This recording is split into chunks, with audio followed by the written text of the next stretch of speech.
created everything. Look what a powerful being you are. You did these things, but now you're in a human body, you forget the power you have. What you do is what the whole universe is doing at the place you call here and now. You are something the whole universe is doing in the same way that a wave is something that the whole ocean is doing. You're doing it. Doing what? Using your imagination. Welcome to Metamystics, where you don't know what you don't know. My name's Jonathan. I'm Sean. And today we have a very interesting first-time guest on the show. Welcome in, Jess. Thank you so much, guys. I am thrilled to be here. I've watched some of your podcast episodes and looked through your TikTok, and I'm like, oh man, these guys, this is going to be so much fun. Yes, Awesome. Yes. There's nothing off limits over here, you know, and some of it's a little dark, some of it's a little scary, but some of it's a little light too. But I mean, hey, we live in a dualistic world. Everything has its poles, right? So You kind of got to touch on everything, you know, otherwise you're just, you know, then you become one of those people that's just only focused on the love and light and you completely just dismiss everything else. And that's like, I mean, okay, I get it, but still at the same time, you need to incorporate just about everything with this kind of stuff, I think. I agree. There is some danger in being a love and light only. I don't know, mystical speaker. There's a purpose for putting that forward, but to negate the other half of experience, it can translate to gaslighting for people who have experience in that realm. Yes. And it also glosses over the opportunity for really deep shadow work and transmutation if it's done with love and light, of course. That's what we talk about all the time is shadow work and transmutation. I think we actually mentioned those two things just about every episode, right, Sean? Mm-hmm. Oh, absolutely. You know, because we can pretend like everybody's just having a great time and it is all light all the time, but we all know that that's not true. We all experience things that we wish we didn't have to experience, and it's unfortunate. But I think and one thing that we are really coming to find out is like, oh, like these bad things can happen around us, but it's really up to us to how we choose to experience these things and really try to transmute the situation within your own mind. Just internally, you can make a bad situation really not that bad, you know. And so that's why we like to cover both sides of the spectrum, you know. Well, just out of curiosity, so I first off, before we go any farther, can you kind of give our listeners a little bit of info as to who you are, what you do, what you practice, and just so we know what we're getting ourselves into? Sure. Well, I'm kind of a lady of all trades. I am, first and foremost, originally a professional hypnotherapist and NLP trainer. I started my practice back in 2010 and very quickly also ended up with a bunch of metaphysical stuff happening because that's what clients brought in. So that was really my foundation professionally. And then I moved on to working in the space of plant medicine. I still have hypnotherapy clients, but I work in the space of plant medicine. I'm a ceremonialist, and I'm also a shamanic practitioner within a particular lineage. So a lot of my work, if I'm not running or if I'm not participating in plant medicine circles, is around metaphysical issues that clients come in with. I do a lot of work with resolving entity attachments, issues with curses and dark magic. And then I still do like smoking cessation and weight loss for people. So it's always very, very interesting. Oh, wow. Well, shout out. Fellow hypnotist right here with you. Yeah. So I Awesome. feel that. That's awesome that you're into NLP too. And anybody who doesn't know, that's neuro-linguistic programming. But that stuff is so fascinating. It's literally like reprogramming the mind. And I love it. Mm-hmm. That's great. How did you get into something like that in the first place? Just out of curiosity, or was it to try and find like certain keywords to use in hypnosis? Well, I got into hypnosis originally just because I was working on a PhD in medical anthropology. This was years ago. And the PhD was like running me thin emotionally. So I needed an outlet to pursue an interest that wasn't academic or research based. So I did a hypnosis training and was like, wow, this is awesome. 2 weeks later, I set up my practice and people started walking in, which I don't recommend that necessarily to my students these days, but it was the path I took. And then it just naturally evolved from there because my background was conversational hypnosis. And that's kind of the, I don't know, internet marketing label put onto traditional NLP language patterns. It just made sense to pursue NLP. And my teacher, John Overdurf, his brand of NLP is HNLP, which is really centered on somatic experience and state-based coaching. So I did that for a long time, became a trainer in NLP and HNLP. I've written, I think, 11 books now, training hypnotists, training NLPers. So I still do some of that. I still write. And then, like I said, from there, I got into this other work, and it started pretty early. I have a fun story if you guys are down. Oh, Absolutely. I mean, it already sounds like you're a certified badass. So yeah, I'm definitely interested in hearing this or at story. least, as Bandler would say, certifiable anyway. So back when I had opened my practice, this was like 2010, I had a new client come in, and he had bought a pack of 3 sessions. He came in because he had anxiety. Really lovely client, friendly, great hypnotic subject. As I'm working with him, I kept getting this feeling that there was something behind my left shoulder, and it was like up high, and it was looking down at me. And it made my hair stand on end. Like, it did not feel like it was friendly. This was not a guide or a helper. But I kind of brushed it off because I'm still in session. I'm like, my imagination's probably just being weird. I don't know. Brush it off. The client has a great session. He leaves. And I had like an hour and a half in between clients. So I was doing some self-hypnosis for myself. And I heard in a very loud whisper insist saying, "Get up now, get up now, get up now." I opened my eyes immediately. And in the corner of our room, where it would have been behind my left shoulder when I was seeing the client, there was a black cloud. And I kind of went, "Oh shit, what's this?" So I have always been spiritual. I'm like, I'm going to say some mantras, I'm going to throw some energy at it, and hopefully it'll resolve. It did. This is where things get interesting, though. The client came back for a second session a week later, and his problem was gone. I don't know if he had externalized it and left it in the office, or if he had an entity attachment, but that's all it took. And at that point, I had to go, oh, wow, we are working energetically with clients, even if I think I'm just saying the magic NLP and hypnosis words. It is an energetic exchange. So things like energetic hygiene, clearing the space in between clients, all of that became really important. And subsequently, then I kind of got the underground reputation of doing that type of work, although I didn't start actually advertising it until a couple of years ago. Hey, somebody's got to go into the darkness, somebody's got to do that job.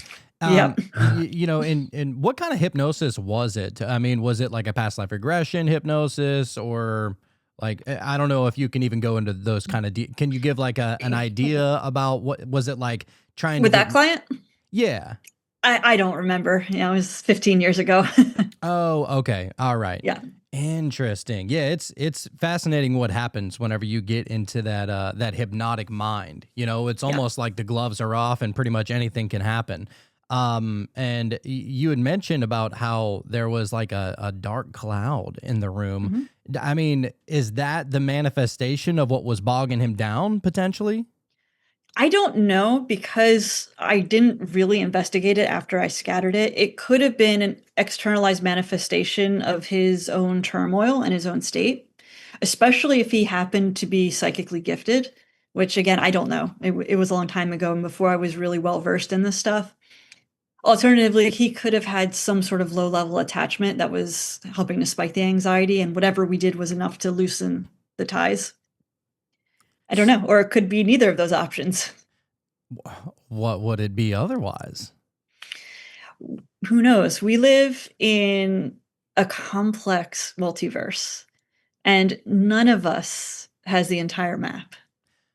For sure. Yeah, yeah. And you know what? I'm happy you said it, though, a little bit earlier, too, about like, you don't want to, whenever you get into kind of the dark stuff, a lot of people experience a lot of dark things. So to just say that they don't exist, that's not fair either. Now, we might not understand fully what it is. Maybe it is just some kind of negative energy stacked up on top of negative energy, and then after a while that thing starts to have a face. You know what I mean? And it starts to come through, and I don't know. I mean, are these like I don't want to say, well, I guess attachment, demon, tulpa, you know, some kind of energetic manifestation? I mean, if you had to guess, I mean, is it kind of like that?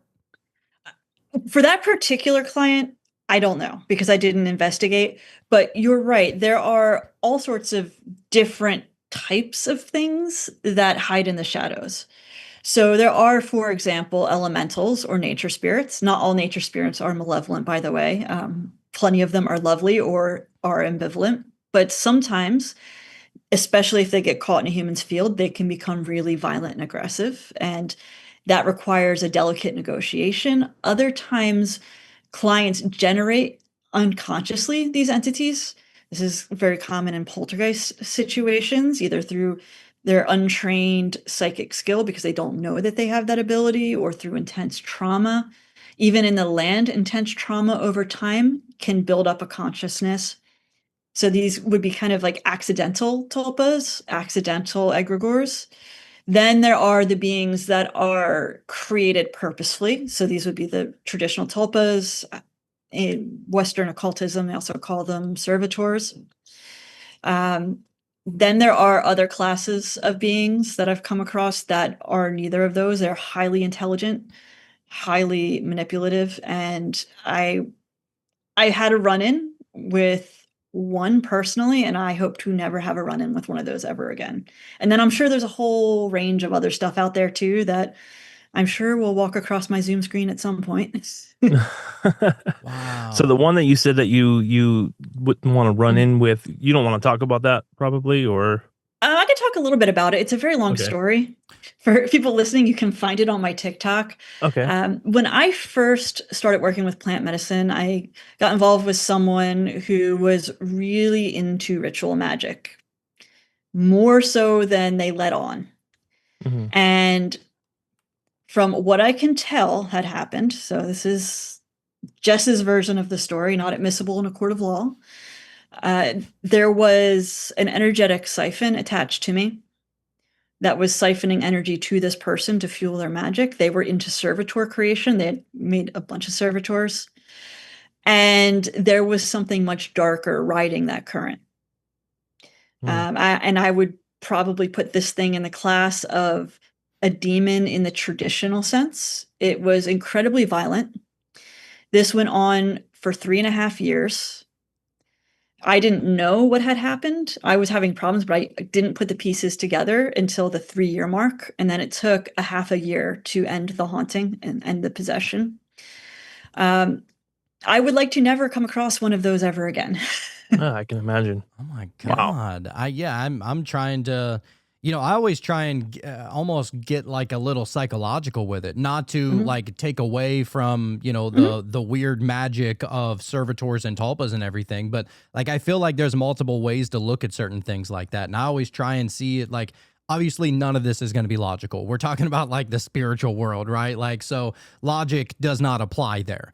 But if we, you said that he was working and conjuring up servitors and everything. Was he conjuring up these servitors specifically to carry out some kind of action that he was almost like getting the servitor to do his work for him so that he wouldn't have to, kind of thing, you mean? I don't know. I'm not going to mind read as to what this person's motivations were, except for it was very clear they were siphoning energy from me. And they had revealed when we were still connected that they were doing things with their partner that involved entity creation. And beyond that, I'm not going to speculate for all sorts of reasons because we don't know. I will say this about taking the psychological angle. We have to be very careful with that because there is a psychological component. To any possession, there's a psychological component. However, there is a risk then, again, of falling into the class of, well, it's just all belief. It's just in your head. You know, I would wake up in the morning covered in bruises. At one point, the demon carved this individual's name into my leg.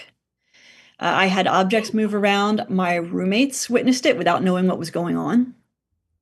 So the haunting was not just in my field, it was in the environment, and it had external witnesses. So yes, there's a psychological component because there are psychological needs and drivers and shared histories that kept the energetic bond alive enough to allow this thing to bounce back and forth. But it isn't, at least in that case, self-generated or kind of like, I'm having this wash of emotions, so I'm psychically creating an energetic field that explains it. No, and I don't mean to belittle, what you were experiencing. I'm just I like to try and hit it from all the different angles, Sure. Oh, that sounded bad. Calm down now. Hey, but no, seriously, like, I'm very fascinated by that kind of stuff because, it does make me wonder. We talk a lot over here about, oneness, about how maybe we believe that like pretty much everything is one giant consciousness. Right? Where are you on that? I would say yes and no. Okay. Because there's a reason we live in a world of distinction. We live in a world of differentiation. So I like some of the Western philosophical thought. I can't remember which Greek philosopher it was. They talk about our relationship to God is whether or not we are facing the divine or turning away. Oh. Okay. And each of us, we exist so the divine can know itself. So differentiation lets the divine be able to experience this. So in that space, we are all, yes, one. We are how God knows God's self. Mm-hmm.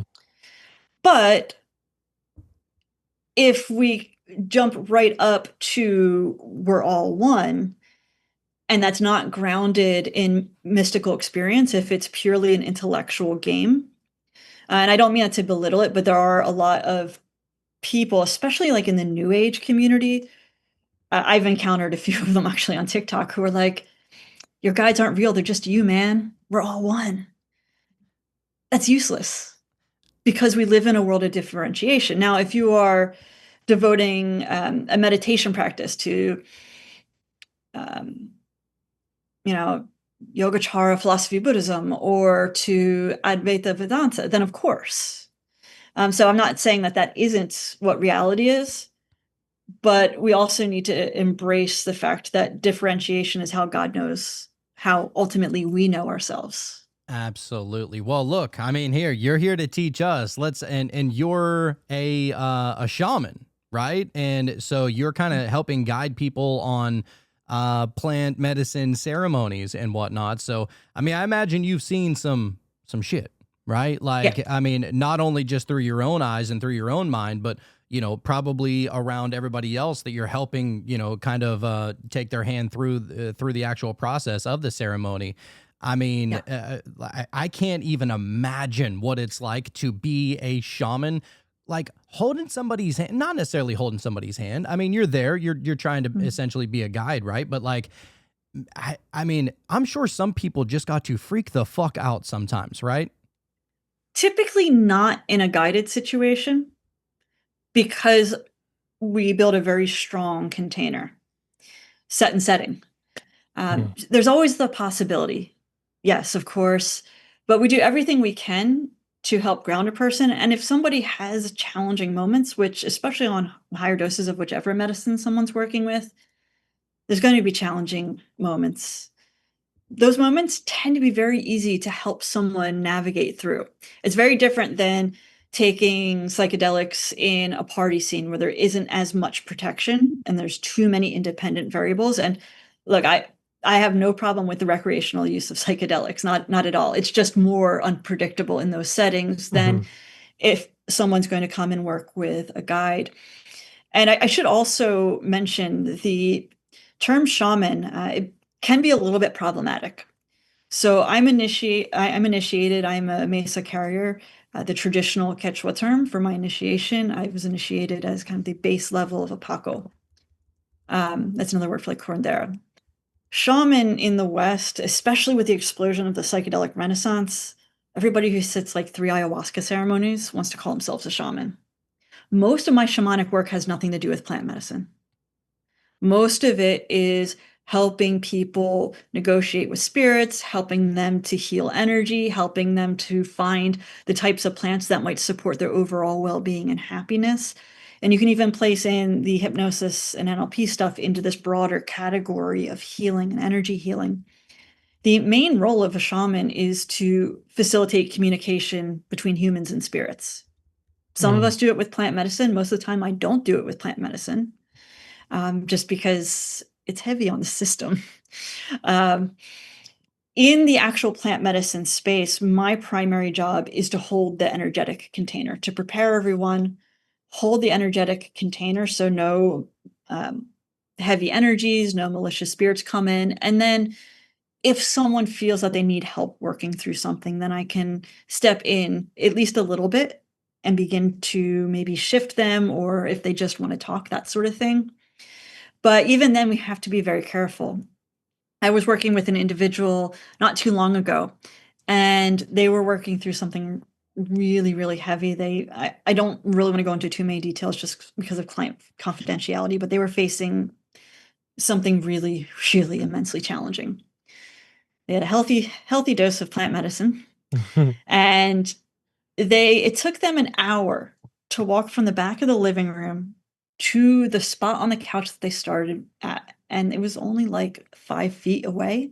It took them an hour. And at one point, they started to cry, came over, brushed off the heavy energy.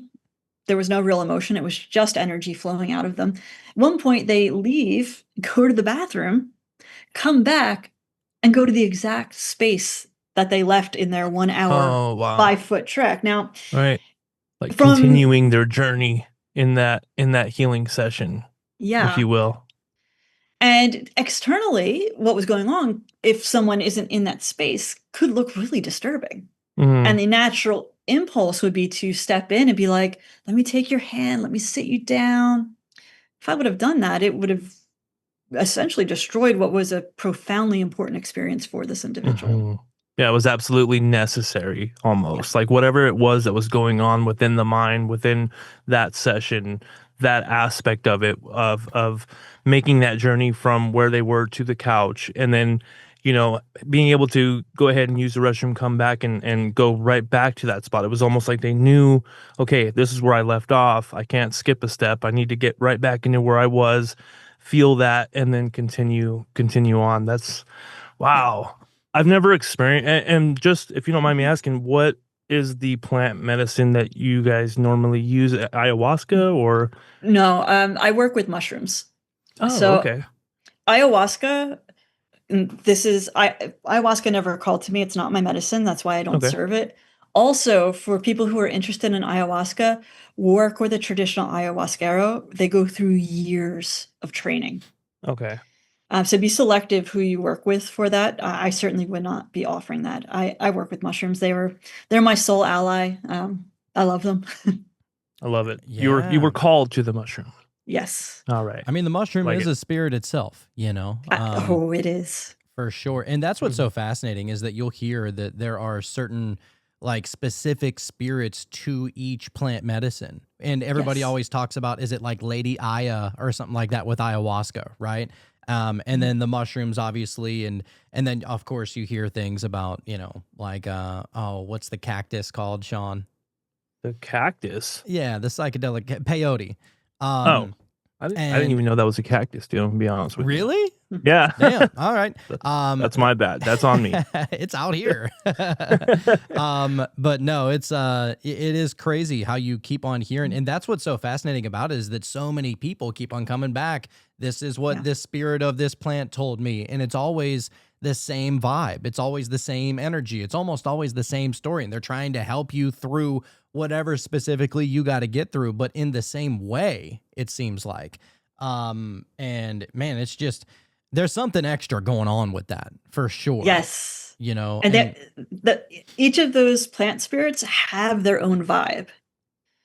Again, I haven't taken ayahuasca, but from what I hear from friends who have, it has a maternal, but sometimes very stern energy. Okay. again, this is what my teacher tells me. This is what people I know who work with her regularly tell me. I stay away from people call her like Mother Aya, Grandmother Aya. I don't know. Wachuma, which is another psychedelic cactus, which contains mescaline, which is the same ingredient in peyote. But Wachuma grows way more easily than peyote does. That has more of a loving kind of grandfather, daytime type energy. I need to try that one. I'm sorry? I need to try that one. If you can find it here, yeah. Okay. We won't put this on the podcast. We can talk about that later. All right. Sounds good.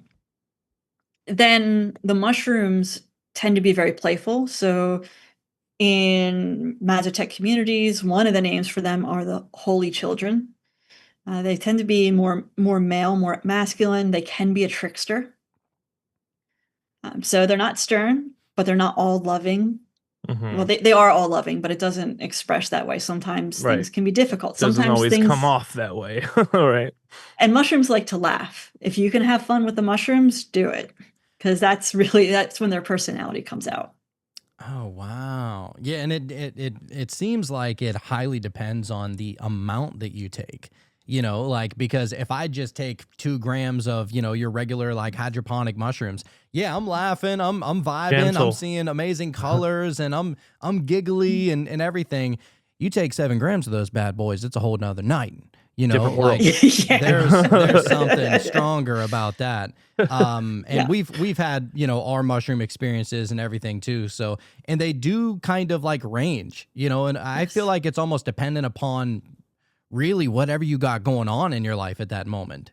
You know, if you're really searching for answers, they're going to send you through it to get to those answers in a way. Yeah, they absolutely do.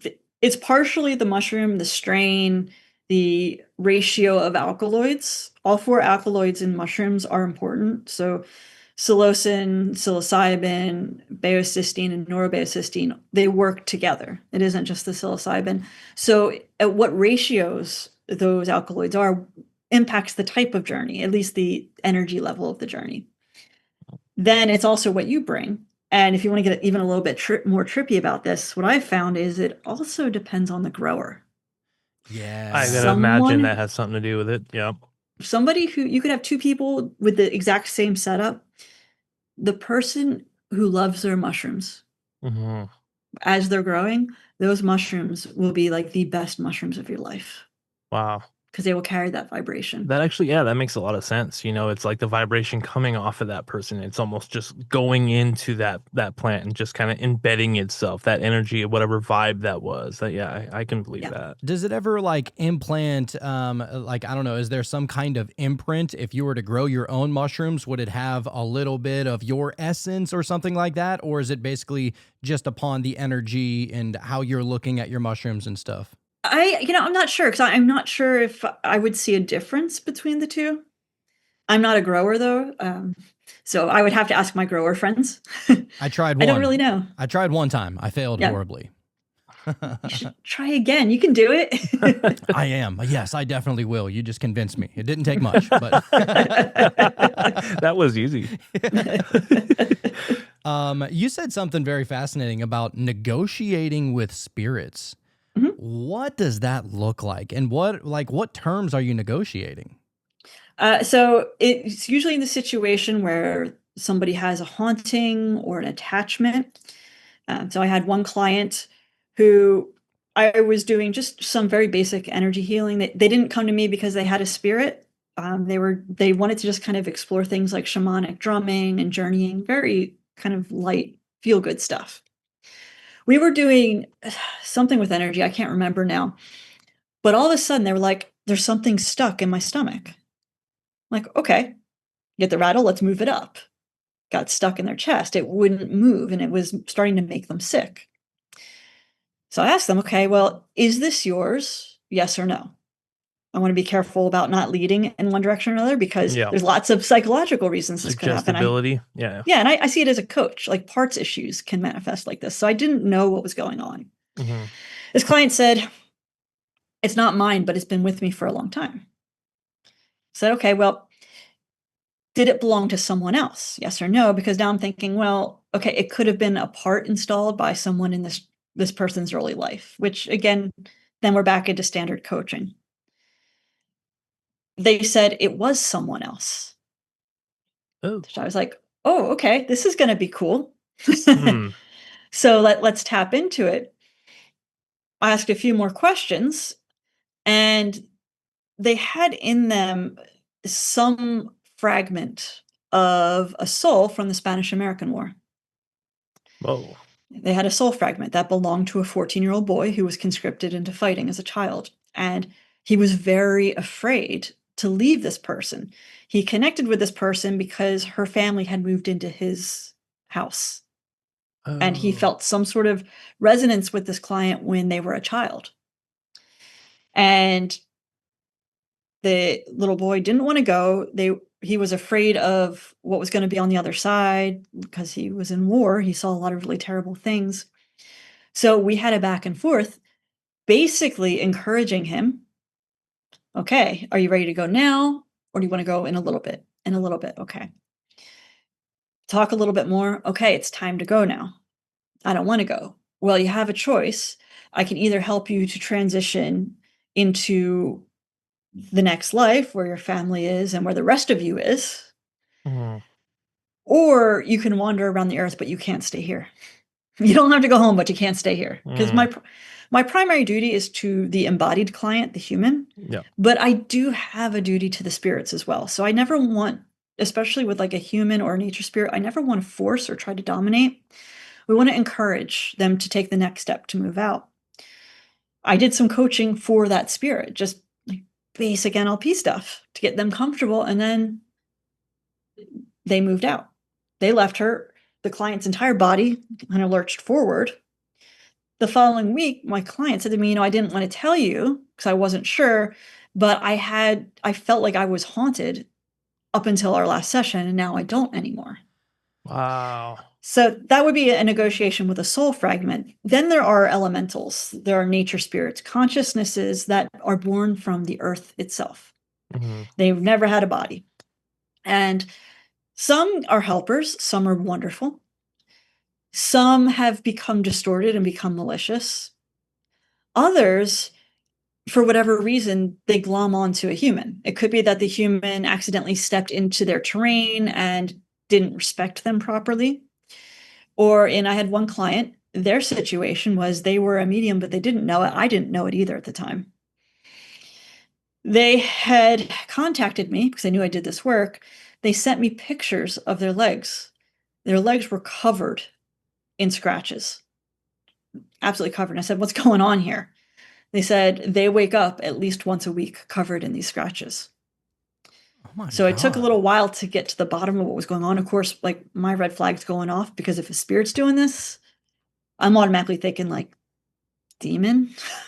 Right. I hope not, but we worked together for several sessions. Eventually, the spirit felt comfortable in sharing what had happened. This was a nature spirit that lived in a house that this client had moved into several years prior.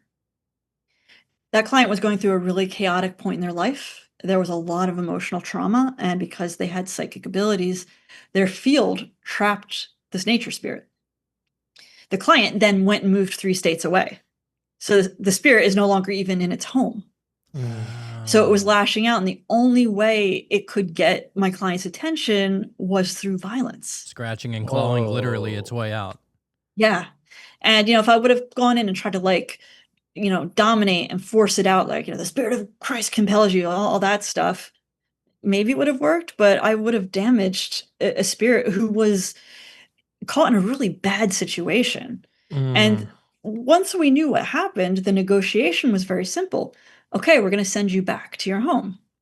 Do you need my client to go back to that house to release you, or can they release you somewhere in nature near their new home?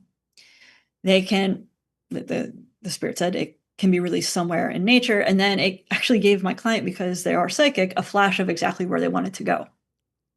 They saw the image internally. Said, okay, so now we need a name to call you forward to release you. But I am not going to ask that name. That is just between you and the client. Don't tell me. because I didn't live in the same state as this client, so I'm not going to be there to do the ceremony. The spirit agreed. The spirit gave my client a secret name that was only going to be used for the release, not for binding. Then we said, okay, we're going to go to this space. Are there any offerings we can leave? Because we were so sorry this happened to you. Spirit said yes, and wanted purple flowers. That's all. Oh, how nice. My client found the space. It was a space she had never been to before. And through like this series of events, she found it, dug a small hole in the ground, invoked the name, apologized deeply, placed the flowers into the hole, walked away. The spirit was gone. Wow. It went home. And so do you think that because your client was psychically gifted, that's why the spirit couldn't just leave on its own? Because you would think a spirit would be a little more fluid. It would be able to be like, oh, I'm going to go where I want, anytime I want, in an instant, you would think. At least that's what I would think. No, they can become trapped in people's energy fields, especially like in the case with my client, because they are psychic. They had all of this emotion whirling around them. They were living at the time when the spirit became trapped. It was essentially an energy tornado. And the spirit couldn't get away. You know, when we talk about spirit attachment goes both ways. It isn't just the spirit choosing to attach to someone. Either initially or over time, bonds form between the person and that spirit, energetic bonds. So it becomes like this really dysfunctional symbiotic relationship. Interesting. Yeah, it sounds like it. Yeah, so basically you're like kind of like an exorcist at that point then, if you right? think about it, right? Yeah. Yeah, the kinder, gentler type, usually. Yeah, sometimes I have to be a little bit forceful, but... Yeah, you're not banishing it to hell forever, I guess, huh? No, so I will... Actually, I have someone now I'm working with that they have something attached to them that was sent through... They come from a culture that believes in the evil eye. Okay. And this entity was sent to them through the evil eye. Or at least the wish of harm was sent to them. And when it landed on them, it snowballed into a haunting. There's nowhere for this thing to go. It's not a nature spirit. It's not a soul. It would be like a tulpa or an unconscious servitor. I always thought the evil eye was to kind of ward all that or off. to prevent negative things. So the evil, we call in the West, the evil eye, that the Hamsa hand. Okay. Yeah. That's to ward off the evil eye. Oh, it just in English gets shortened. That's actually called a Hamsa. It was the first time I've come across that, and there's nowhere for it to go. It doesn't belong in nature. It isn't living. It's not a soul fragment, so it needs to dissolve. It needs to. So in that case, then my responsibility is purely to the client, not to try and rehab an entity that was built out of trauma and torment. Man, that is just so wild that stuff is really going on. And I mean, look, everybody has had their experience. I mean, we're nobody to say that somebody's a liar or anything like that. I mean, because an experience is an experience. Just because you haven't experienced it don't mean it don't exist, you know? You know, and just out of curiosity, and you know, I had and the listeners are going to hear about this for like the 1,000th time, so I'm sorry about this. But if you're somebody that's very well versed in what goes on with, you know, especially mushroom ceremonies. I had an experience with mushrooms to where this was the time that I took 7 grams, and I was just like, let's see what happens. And very not smart of me, but I did it. It was adventurous of you. Yes, that's a nice way of putting it. But I did 7 grams of mushrooms, and I happened to have a conversation with this trumpet voice that announced itself as Elohim. Now, before this happened, I had never even heard the word Elohim in my life. Like, I didn't grow up in a religious household or anything like that. Never heard of that word. But it was like, you know, announcing itself with a trumpet voice, Elohim, Elohim, Elohim. And out of nowhere, I just knew that I could ask it questions and that it would answer them. And I wish that I could remember the questions I asked and the answers that I got, but I remember, once it was done, I fell asleep to it. Mhm. But once it was done, I felt really good about the direction of my life. Like Beautiful. it was one of those things to where it was nothing scary. It was like, Mhm. look, you're doing okay. Like, don't stop tripping. There is no right way to go about life. And because that was one of my main concerns, Mhm. like, man, am I messing this whole thing up? Like, am I just like shitting the bed on all this? And it was like, no, like you're doing just fine. Just keep on following your path and stuff like that. I asked that to a couple of Christian people, and they're Mhm. like, well, you're not a Christian, so it was probably a demon. And I'm like, that doesn't sit right with me, because there was No. nothing bad about it at all. Like, it was Yeah. like guiding and loving. What have you ever had anybody experience anything like that with Elohim, or and there's different interpretations of what Elohim is. Maybe it's God, Mhm. maybe it's angels, whatever, right? But have you ever heard of anything like that? First of all, really cool experience. Mm. And let me give this word of advice. You'll always know if something is demonic or divine based on how you feel. If you're feeling good, if you're feeling that divine energy, that love, that energy of love, then you're playing in divine territory. If things feel sticky, that's probably the only way I can explain it, or heavy, then you have to start wondering if you have a trickster spirit. It sounds like Mm. you were playing in divine territory. Right, because I whenever you hear about people that have demon attachments or anything like Mhm. that, there's usually a lot of fear that is almost being siphoned off of you, and Yes. it's generating almost whatever it is that you're coming in contact with. But it was nothing like Yeah. that at all. Yeah, it's either fear or sometimes ego. Mm. Spirits Okay. that inflate your ego, be very careful. Doesn't mean that they're bad, but you need to test them. Now, that's not the type of spirit, though, what you just described. It sounds like you are tapping into something bigger. Now, it could be one of your guides that chose Elohim because there's a message in there for you about this specific term Elohim, whether it's coming from Judaism, Christianity, or Mesopotamian pre-Jewish religion, or something totally different. I don't know. That's how the spirit chose to connect with you specifically. It could be a past life thing. I don't know. But because it was nurturing, because it was encouraging, and you came out feeling yourself, I'm assuming, did you feel like grounded after? Just like, man, it's good to be alive Well, I fell asleep doing the it. the next But day. yeah, the next day I actually, like, I woke up and I was like, man, please remember this. Please remember this. Please Yeah. remember this. Cause like a lot of times you think about the most awesome things before you fall asleep and then you don't remember, Yeah. right? And I couldn't remember the conversation, but I remembered, what was that word? Oh, Elohim. Let me look this word up and see what it means. And I was like, oh, no. What? Take it as a huge blessing. Offer gratitude to the divine, and you can even ask your guides, you can ask the divine if there's more for you in that message, to slowly, lovingly reveal it to you. Mm. Okay. All right. Well, I mean, and you hear about a lot of people, they're talking with their guides and they know how to Mhm. communicate with them pretty regularly.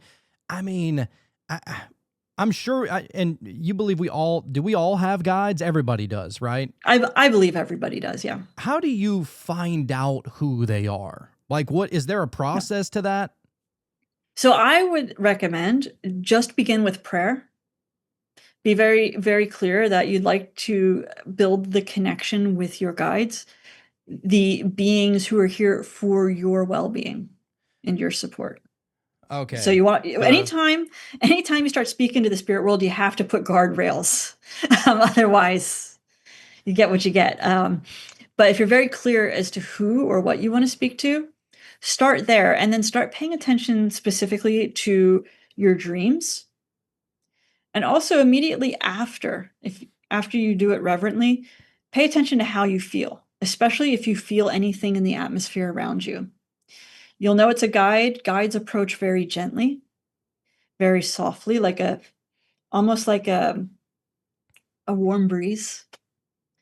If anything comes in harsh, if it feels like something's gotten too close to your face, something like that, then you can tell it to back off. If it backs off, it could be a guide who just got too enthusiastic. If it doesn't and you have to be more forceful, don't talk to it. You can also, I don't know what your guys' spiritual beliefs are, but yeah, you sound pretty open. So however you Very. conceptualize the divine, God, gods, goddesses, it doesn't matter. They're It's just that words. which is bigger. They're just words. Yeah. That the universal consciousness, if you want to go through the oneness gateway, spend time really nurturing your relationship, because you guys and everybody watching this, everybody in existence, you are so deeply loved by the divine, more than you could ever imagine. And love is the fundamental force that moves through the universe, and it's tangible, it's real, it's the only thing that's real. And it is given freely. It doesn't matter who you are, it doesn't matter what you've done. If you approach the divine as a true seeker, as a child of the divine, or a lover of the divine, or a friend of the divine, whatever archetype you want, then magic really begins to open in your life. And you'll start to feel that love as an energy, and you'll start to radiate it out. And then with your guides, they love you too. They wouldn't be your guides if they didn't. Spirits have a choice. They chose you. So they also become emissaries of that divine love. If nothing else, like if you have no other spiritual practice at all, don't do plant medicine, don't talk to spirits or anything else. If you just focus on divine love, true love, Unconditional. non-judgmental love. Yep. That's the best spiritual practice. And it'll open up so many doors. Yeah, that makes total sense. And just a few episodes ago, we were having a conversation about empathy in general, and why it's like so important even to your spiritual practice. And if you're doing any kind of magic or tarot reading or whatever, right? Like that empathy is like the driver. Like that is like the fuel and the oil and the engine, that really sends the whole thing home. So yeah, I'm happy you said that. And it's definitely apparent too when you have a mushroom trip. It's kind of odd when you think back to some of your experiences or some of my experiences, and you see a tree and you're like, oh, there's like this closeness of just everybody around you. You just feel kind of open, and I think there really is something to kind of opening your heart. I don't know what happened maybe a week or two ago to me, but I feel like the last 2 weeks I've been like floating almost, like even when bad things are kind of on around the corner, or I'm still just like I'm it's not getting to me, and like I've just been feeling so much happier like just lately, and I don't want to try to explain why, because it doesn't even matter at this point. I'm just gonna ride that wave. But I don't know, maybe there's something to that, just kind of opening up and just kind of being okay with any experience that you have. It seems like people are seduced by negative energy almost. Yes. Oh, absolutely. Oh, yeah. Yeah, it's weird how that happens. Negative energy is seductive. It feeds on that type of energy, that pull. It's a kind of a pull and a dominating energy. But it's limited. It's not the whole story.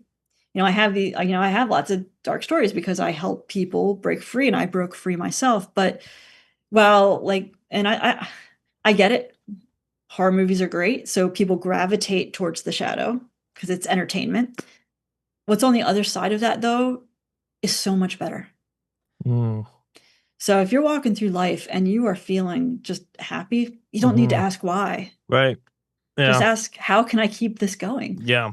I mean, not even just mentally, but like physically, like my body even feels better. Like I said, I don't even know what switch I hit or what, but I'm just like, I'm cool with it. Like, let's just keep this ride going. In the flow. Yeah, dude. Yeah. Beautiful. Yeah, it's awesome. I did want to ask you about a story that I saw that you recently talked about on your TikTok about, and it was like a 14 or 15 part series, and I caught most of it, but it was basically about like how you lost this bracelet, and then once you had this like breakthrough, it kind of like just appeared. Is that a story that, you'd be comfortable sharing? So it's actually that entire series was the story of the false shaman that introduced me to the medicine path, and the person who was playing with servitors Oh, Yeah. okay. All Um, right. so it's kind of nightmarish. So I don't want to go into the full story just because it's really long, but essentially what had happened, this person attached servitor to me was siphoning, from what I can tell, based on my opinion, legalities. It had gone on for a really long time. I had a violent haunting situation. I was being attacked physically. I'd been energetically attacked in other ways as well. And it all culminated to what I would call a cosmic war. I was, when I had discovered what had been done to me, and I had photographic evidence, by the way, and I had kept this individual's texts that confirmed it when it initially happened. I just didn't know what I was looking at the time. So when I had finally put everything together, the haunting in my space went off the charts. I was being beaten again at night. I had objects moving. I had phantom smells, and I felt like I was losing my mind. I was like, okay, I'm going to cut every cord I can to this person. I did a number of cord cutting ceremonies, soul retrieval ceremonies for myself. But I knew that I needed help because this was such a complex issue. So Sunday, let's just call it a Sunday in April. I know I'm going to do this big cord cutting that should end it for me. And I had a bracelet that this individual had tied on my wrist during my first ever mushroom ceremony. I had wanted to destroy the bracelet. I was either going to burn it or I was going to throw it into the ocean. I hadn't decided yet.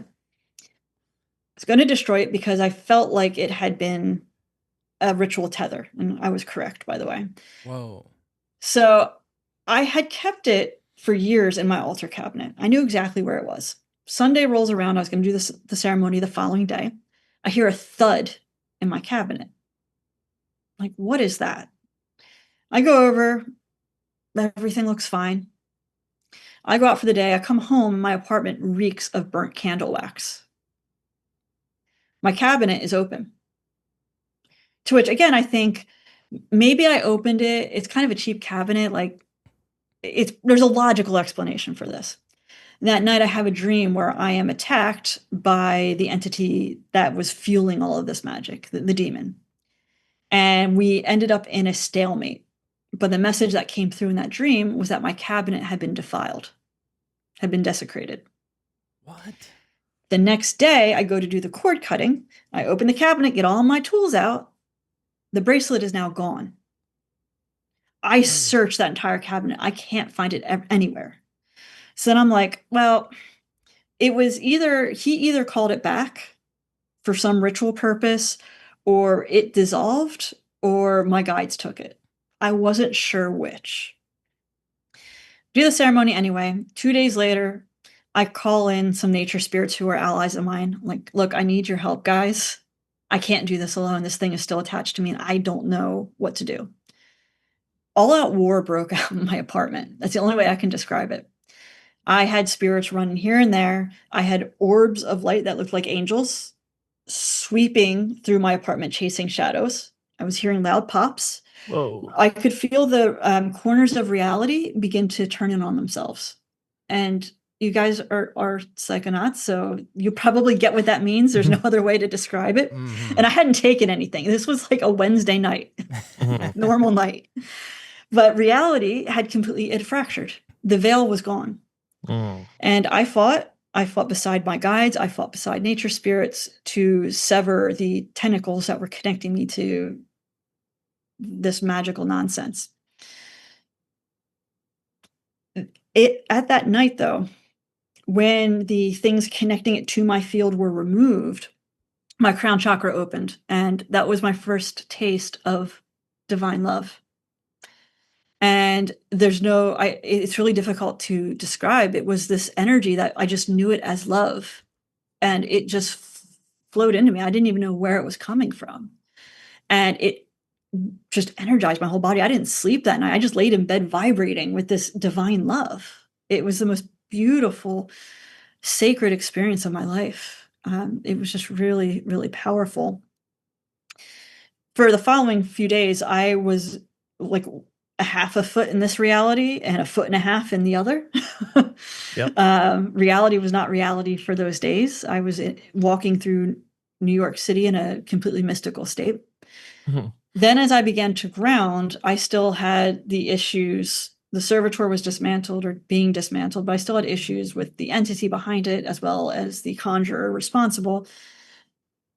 It was like living with a bull in the apartment. Energy was just crazy. So I went into 8 to 12 weeks of absolute, just all out energetic battle to clear my space. I eventually did.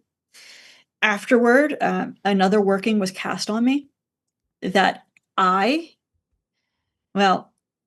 lasted for 11 days. The smell of death accompanied it. Ooh. It messed my blood pressure. It tried to rip my soul out of my body, and then it tried to drive me insane. So, like, there's only a certain kind of magic that I know experientially would fit that category. Mm. Which is what? So I have to be very careful again. But Allegedly. I would label this as a death working. Oh my God. And it came very close. Very, very close. Wow. Eventually, I go through this big, long battle. I have a confrontation with the demon behind all of it. And I'm able to, by the grace of the divine, move it out of my field and off the planet. At least that's what the nature spirits have confirmed to me. As soon as that happened, everything stopped.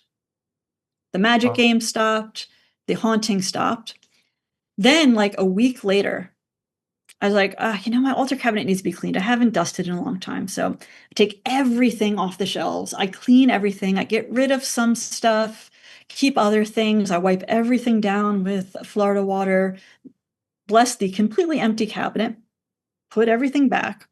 And I had like an altar card with the medicine Buddha on it. And it was like this thin piece of plastic. It sits on the second shelf. It fell down the back between the wall and the shelf down to the bottom of the cabinet. So I'm like, okay, I gotta take everything out of the bottom shelf again just to fish this thing out. Take it all out. The shelf is completely empty. Put the altar card back up on its home shelf. And I look down right in the middle of the shelf. I can see something, but I can't even make out what it is. And it's like a foot and a half from my face. It was almost like it wasn't fully here. Oh, wow. It was like this fuzzy gray thing. So I'm like, I'm just going to pick it up and find out what it is. I pick it up. It was the bracelet that had gone missing. Oh my goodness. And this was on the bottom shelf that you cleared out completely in order to grab that card. Yep. Cleared out twice. What? Cleared it out to clean, put stuff back. Nothing was there. Cleaned it out again to get the card. What do you even make of that, though? Like, my guess is my guides took it because the individual involved was magically trying to get it. So I think they took it when I heard the thud in the cabinet. And I think the smell of burnt candle wax later was related to this person's magic trying to call it back. Whoa. Yeah. That is a crazy experience. I'll tell you what, guys, like back in the day, like I was very much into neuroscience and epidemiology, like social science and hard science. If you would have told me that in 2025 I'd be telling the story, I'd say you're crazy. But I lived the experience. I have witnesses. Yeah. I have physical evidence. So for me, I would have to jump through more mental hoops to explain it away. Yeah, find a logical explanation for it. Yeah. I know exactly what you mean. Yeah. I mean, sometimes it's you just got to dig deeper and figure out what's really going on, because logic sometimes doesn't always cut it. Like I just had an experience this morning, actually. It was about 5:30 in the morning, and I feel like I was just waking up. I couldn't really tell, and all of a sudden I heard my wife's voice call me. Like, she was like, "Babe," like, and I was like, "That's weird." I look over, she's completely asleep. Like, I didn't hear it audibly. I heard it in my mind. And I was like, so then I look over and she's asleep, and I'm like, I wonder if she's having a bad dream or something. Just intuitively that's where I went, because we're on, we do metamystics, so that's where I stay there, and so instead of like trying to wake her up and be like, "Are you okay?" That would be kind of weird, right? So like I kind of just like snuggled up against her and kind of like did it a little intentionally so that maybe it would kind of wake her up. And so she actually does wake up, and I was like, "Hey, were you having a bad dream?" And she was like, "Yeah, I was actually, and I was calling for you." And like What? in the Oh. dream, like there was someone chasing her or something like that. I don't remember all the details, but she literally called for me in her dream, and I heard it and woke her up. Get the fuck And I'm out of not, here. and it gives me chills just telling you guys that, because I couldn't believe that's the story that I wanted to tell you, dude. Before we started Wow. recording, I couldn't believe it. That's one of those things that like you said, it would take so much more to try to logically figure out why something like that could ever happen, but it did. Like, maybe people won't believe me, but I experienced that, I believe you you. You know? guys, your souls are connected, of course. Yeah, it's Yeah. entanglement for sure. What a Yeah. beautiful story. Yeah. Thank you. Wow. And see, that's again is evidence that love is the true force in the universe. It was Mm. love that let that message get to you, and love that Mhm. made you kind of wiggle her awake. Yeah, and I think and I think, as I was saying before, like I've just been feeling really like high vibrational, if that's the term I can use for that. I just feel like just kind of like connected. Like I'm not Yeah. separate. I'm just in this flow. I'm riding the wave, right? And so I feel like that might have something to do with it too. Like the more you are just kind of going with that flow, some of those things, like hearing my wife call me while she's in her dream, while I'm still within that, because I wasn't completely awake. Like I feel like I was like about to wake up. And so it was almost like, I was still in that theta state of mind, and I just heard her. That's the only thing I heard was, Yeah. and it was definitely her voice. Like I know my wife's voice, and I could just hear her say, "Babe." And I was like, that's weird. Like, and instantly I was like, I think she's having a bad dream or something. And Is like, your wife into this stuff?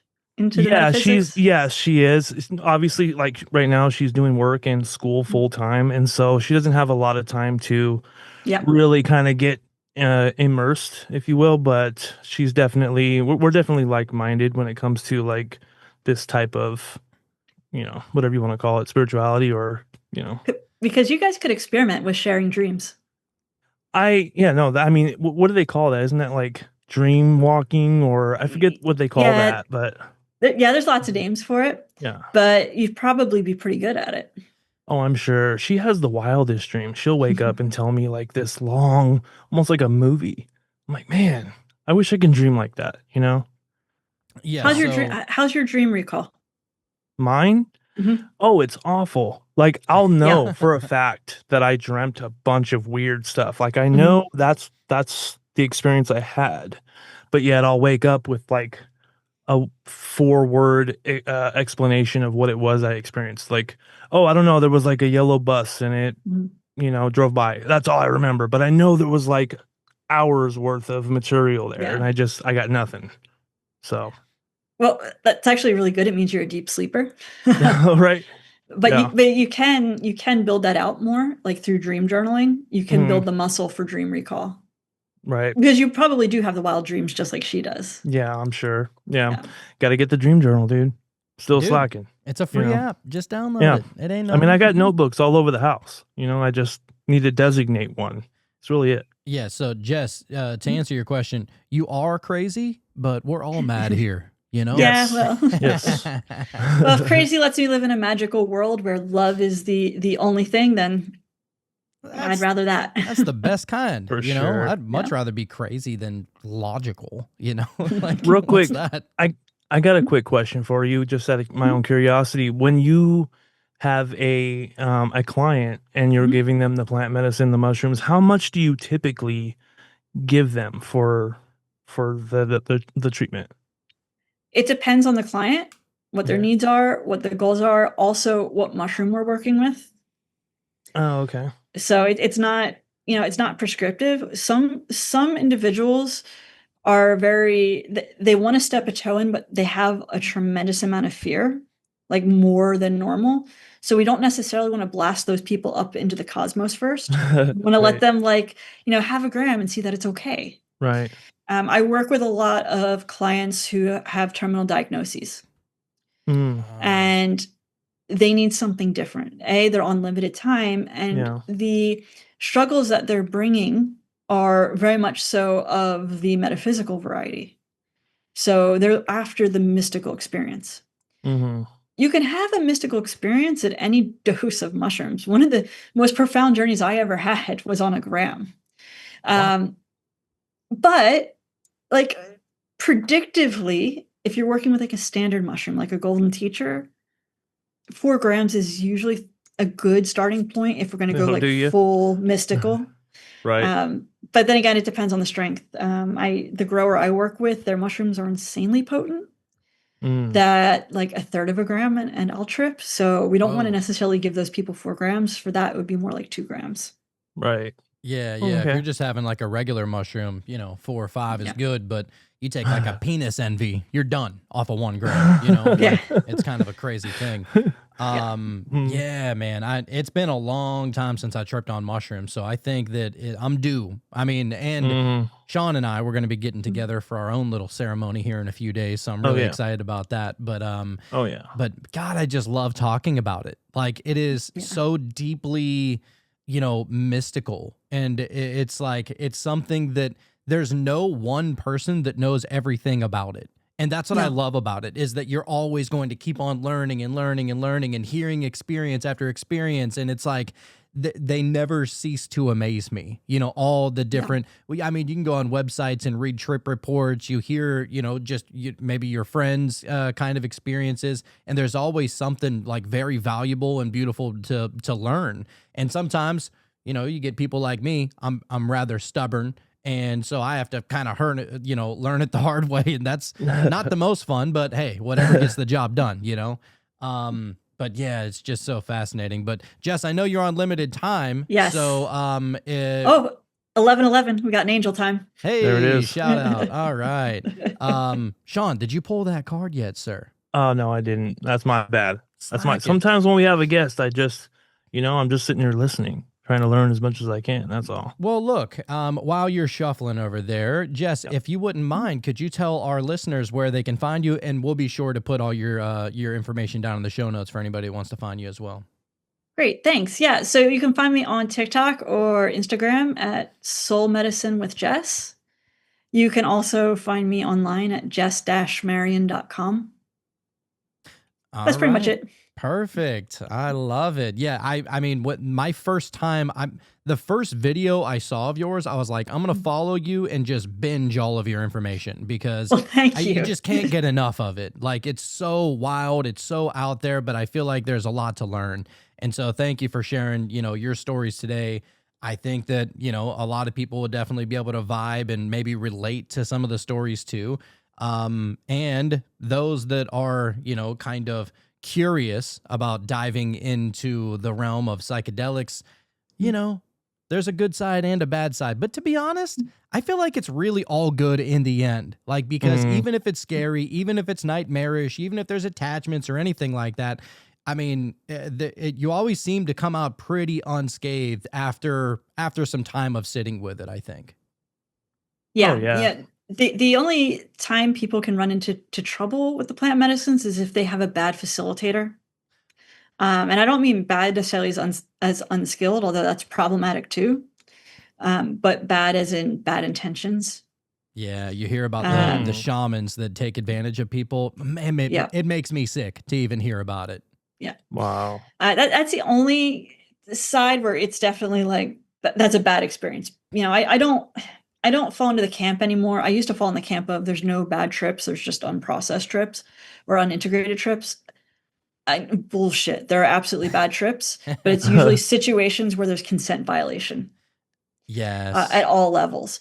But when we talk about bad trips, just because like emotional content comes up, if set and setting are correct, the most difficult stuff, it's the gold. It's the diamonds. That's our treasure, because that's what the medicine is saying. Hey, look at this. Heal this to live a better life. Right. 100%. Yeah. And it's only because it's unhealed that it's even uncomfortable to begin with.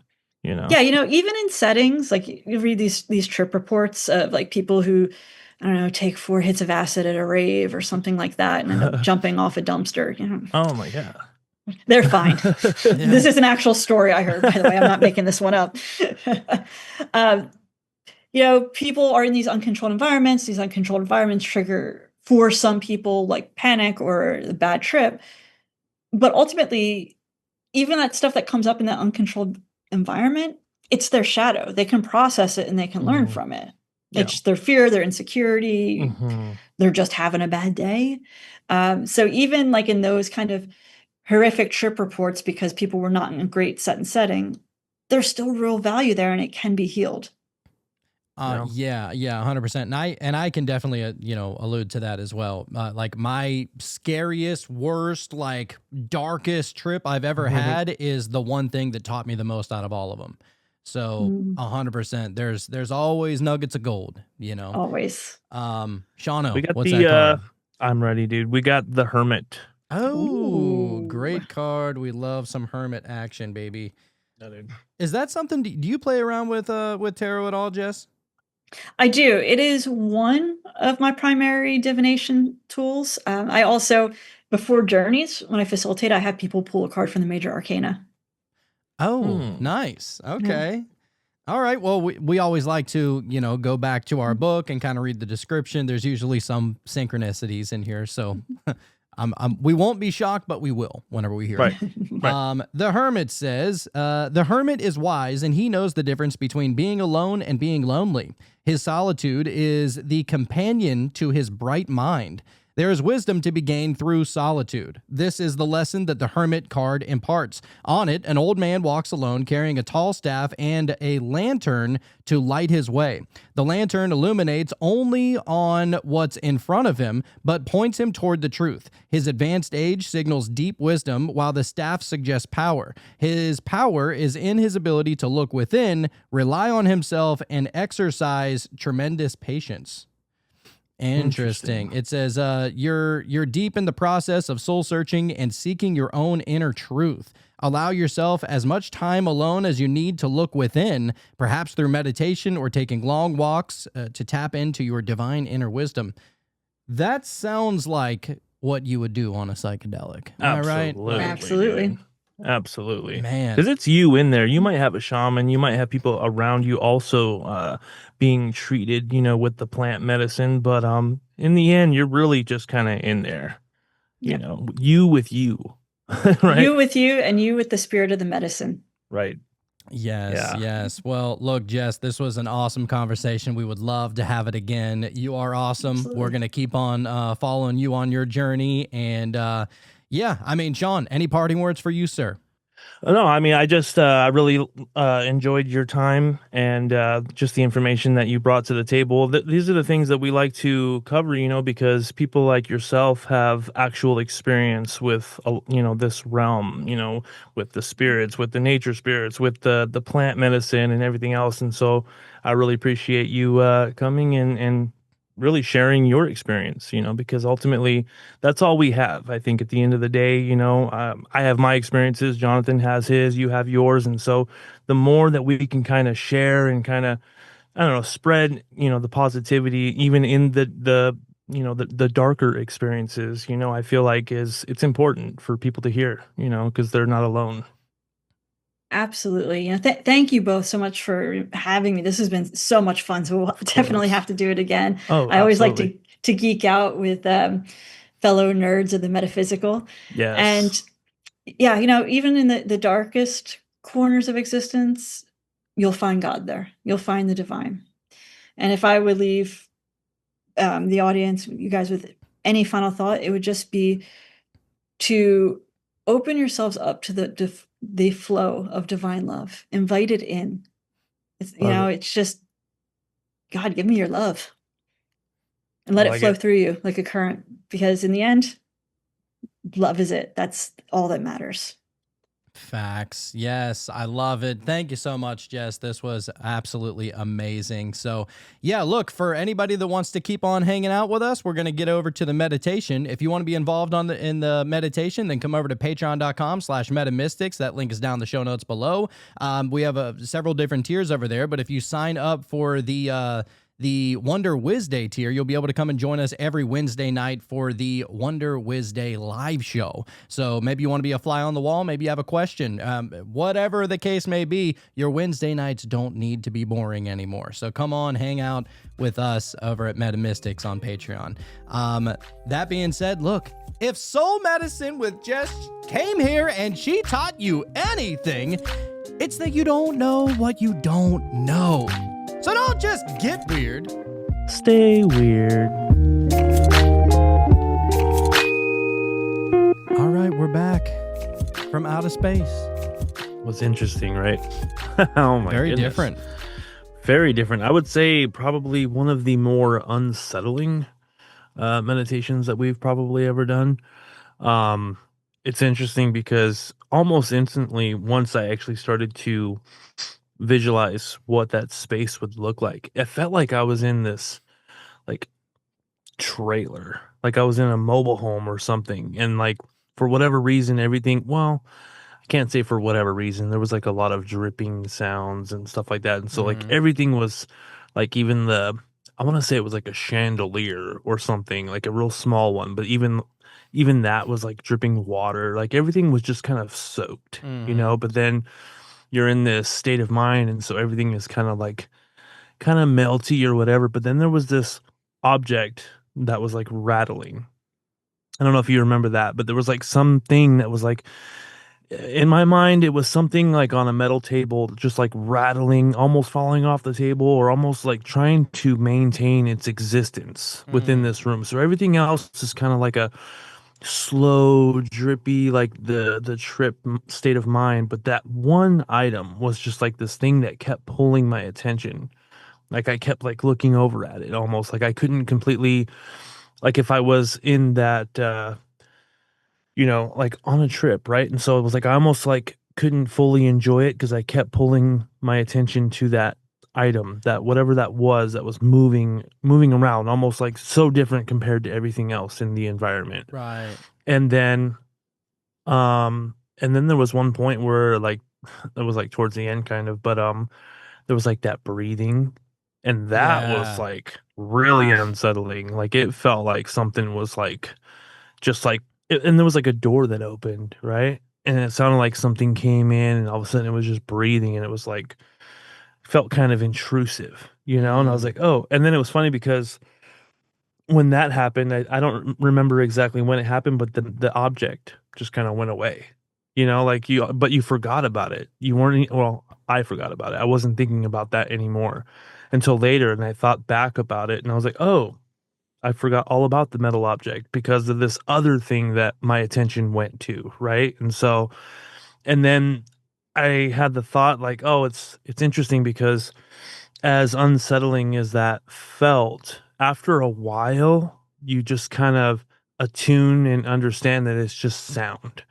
Like nothing about any one of those sounds is inherently scary. Yeah. It's the way my mind has been programmed and my understanding where I'm at now that I make that into a scary vibration. But nothing about that is inherently scary, right? And so then I was able to like, oh, okay, so everything's cool. So I was able to just enjoy, like, at that point I went into just the visuals of whatever I was seeing behind my eyelids, and just trying to see if any shapes or symbols would pop up.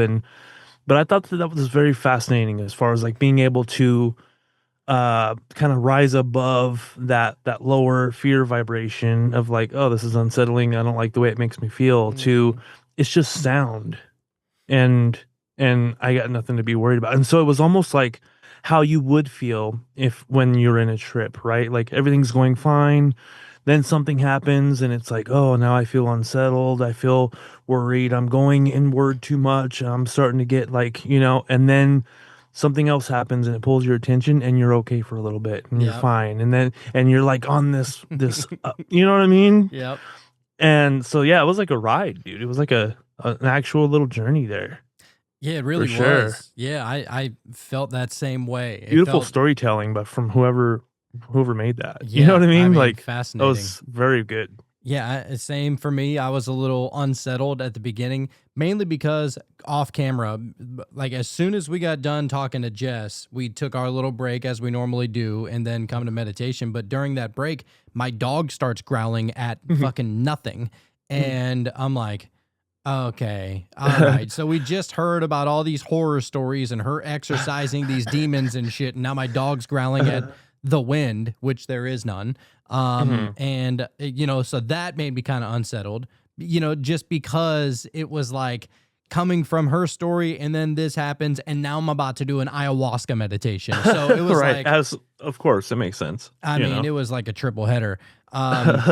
And so at first I was unsettled listening to that, but I had that same exact thought that like, dude, I can transform and see above this, because whenever you find out that like, fear is a human emotion, but like the whole goal of meditation is to transcend the idea of just, kind of feeding into your human fearful kind of emotions. Not to say that like you should, try and stay away from that kind of stuff. Some people love horror movies and they like to feed into it, and it's a fun time, right? Yeah. But for the most part, fear's not good for you. Like if you think about it, I mean, maybe whenever we were cavemen, it was probably a good time to be fearful. You're outside, you're in nature, maybe you get fucking your head ripped off by a saber tooth or something like that. Like not good. Like fear is meant to be a mechanism to help keep you alive. But in cases like this, you don't need fear in meditation. You don't like, you're in the comfort of your own home. You got your headphones on. I'm sitting right in front of you. I know you're over there. I got my dog protecting me against whatever kind of fucking evil spirits or whatever. Was, right. And and I'm like, all right, just there's nothing to be scared of, because it's weird how like just that wave of fear just comes over you like that. Yeah. And honestly, like I almost felt like I was shrugging it off, like I was becoming too defensive. And I was like, oh man, if I become too defensive of this, I'm probably like, my shield is going to be so thick that it's not going to allow me to actually even enjoy this. I'm just going to stay like water. And I was like, I don't want that either. So then I was like, all right, now that I got over that, because of the whole mental thing, I get over that and I'm like, okay, now I'm going to just surrender to it. And it was easier said than done, like surrendering, especially after just coming out of that weird thing, and and so like I'm surrendering in the whole time. And then then I start having like these weird visions of like my parents for whatever reason, and I'm picturing some personal shit going on with them, and I'm like, why am I thinking about this, and then I imagined like I don't want to even say imagined. I don't even know what it is. What an experience, I guess. But like, and I'm like seeing like some kind of almost very similar to the scene that I have playing behind me, but this seems more like village scene. What I was seeing was like old city, but it was like back alley of an old city somewhere in like the 17 or 1800s. Okay. Is what I'm guessing. Yeah. And it's raining and it's gloomy and everybody's in and everything. And that was, I think, a little bit of the lingering kind of emotion that I had, that I'm like in a back alley in a city and everybody's in the house and nobody's going to hear me if somebody comes and sneaks up on me or whatever, And yeah, man, just weird things that were going on. And there were a couple of very strange sounds in there that will make you like kind of send you into a weird place, especially if you just completely surrender to whatever you're listening to. Dude, your mind is one hell of a drug. Dude, and that music and sound effects and all of that was just put together so perfectly, almost like it literally threw you into like a nightmare of your own making, which ultimately is what all nightmares are, as far as I'm concerned, at least as far as I know, But it was just like, oh, here I am in a Freddy Krueger dream all of a sudden, you know what I mean? Like it really put me in that, like, oh, there's danger around here somewhere. That's funny. You even say Freddy Krueger, because I was thinking about Jason while I was in there. Oh yeah. Like, fuck? Yeah, like there was definitely a boogeyman vibe, like if I looked out the window, there was going to be someone standing out there or some shit. And like, it really felt like nightmare fuel. you know, but the point is being able to rise above that, you know, and I think that's probably what we were supposed to experience, I think, because we kind of both came out with the same type of like understanding with that. Yeah. And so Rising whoever above put it. that together, man, Shout very, out. very well done, man. It was storytelling, dude. You know, And how like a about like co-creation of sorts. and how about the name of the YouTube channel that we listened to from Yeah. that from was called Inner Peace. Dude, I mean, yeah, you rise above your own fears and all the dude, all it is when it comes to your own fears, dude, is it's just the things that you have kind of absorbed over time, you know what I mean? You get accustomed to certain sounds being in the category of that's a scary sound.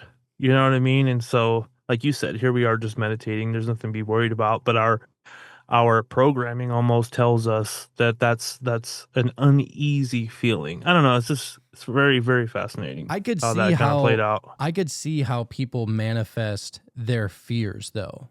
Like on some real shit, whenever people talk about attachments and demons and stuff like that, like I could see how that could terrorize somebody, you know, because yeah. if you feed into it and you like, if you're not there to be like, nope, I'm not even going to allow myself to experience this fear because it could build into something that's even crazier, right? Especially if you believe in egregores and tulpas and you know the energy attachments and all that other bullshit. It's like I don't doubt that there's something with that, you know, like because look, I mean, we can create our tulpas and our egregores and all of this kind of stuff for the good. So why wouldn't you be able to do it for the bad, right? Exactly. It's not to say that like, and I was, to be honest, whenever she said that she was talking to that one person and she didn't want to hear the name of the demon, I was like waiting for her to say Baphomet or some shit. Oh, you know what I mean? Like I'm like, oh, okay, here we go. You know what I mean? I thought it was, but because you know I come from the understanding that there is no, and I could be 100% wrong on this, but I don't think that there are like free walking demons that can just attach themselves to anybody. Like I think that it's more of a self-generated thing. Yeah. You know, the mind like, is powerful, man.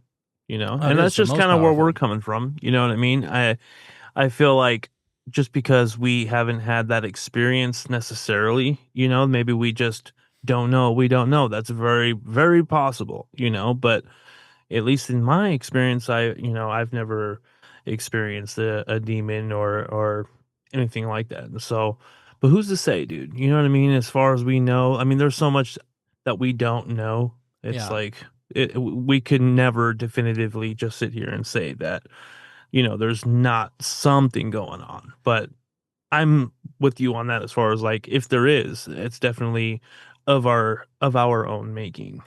And You know. that's not even to sit here and try and diminish it, because to be honest, I think even the good guys are that too. Oh yeah. Yeah. Like I think, probably. and because look, and I'm not trying to water it down by that. This is actually even deeper, in my opinion, that like, if every single thing that is unseen in the spiritual world, and I could be 100% off, my mind can literally change next week the more that we learn, right? But if every single thing, like if the universe is mental, right?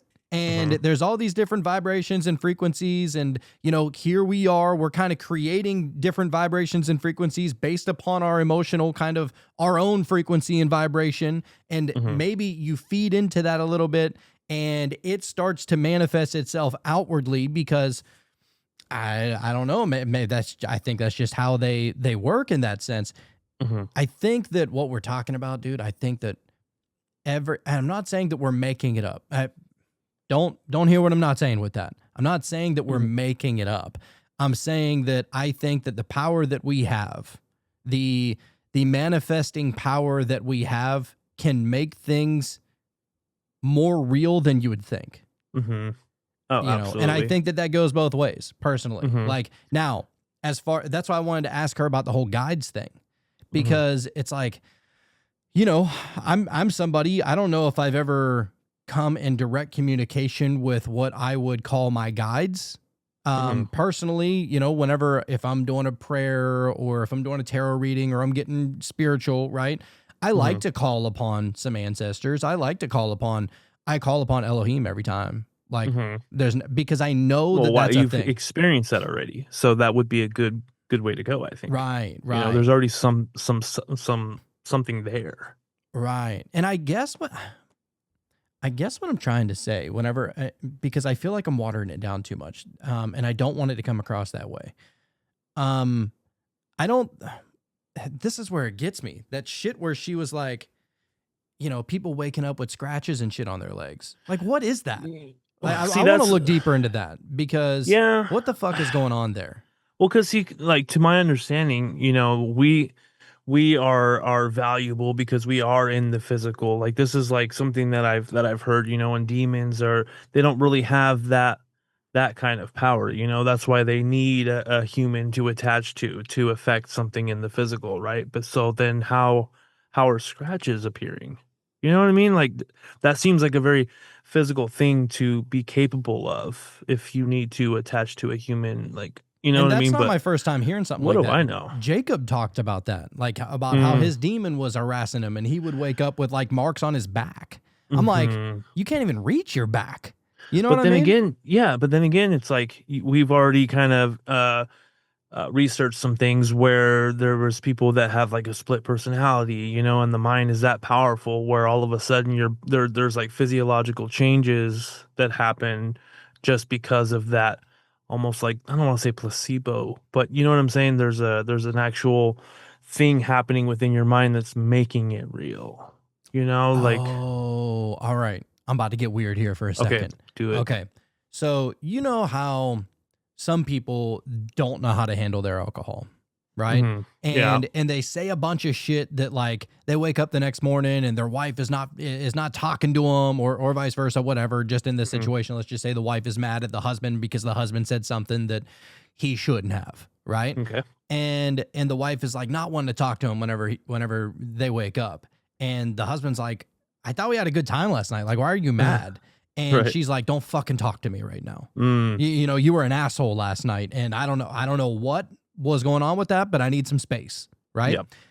And that person, the husband, in this case, you know, they don't remember anything, but they said it. You know, there was something going on to where they said it. Now, some people would say, well, that's because of the spirit of alcohol. And I'm like, okay, but what if it's not? What if we're talking about a literal split personality kind of situation to where you're in, I don't even mean like split personality like schizophrenic, but I mean more so in the sense of like, you just don't normally relate to that kind of energy regularly. Right. Unless there is some kind of battery to power that. And maybe I don't know. I mean, you think about it, like people aren't, going throughout their day and having scratches on their legs. It only happens at night. Right. You know, and we know that whenever you go to sleep, you are in about as hypnotic of a state as you can possibly be in. Yep. And so, I don't know. I mean, whenever we say that people could potentially be doing it to themselves, I mean, could we just be talking about another splinter of that mind that they don't associate themselves with? That's interesting. Yeah, that's interesting. Because like physically, how is it possible if it's not that? Right, exactly.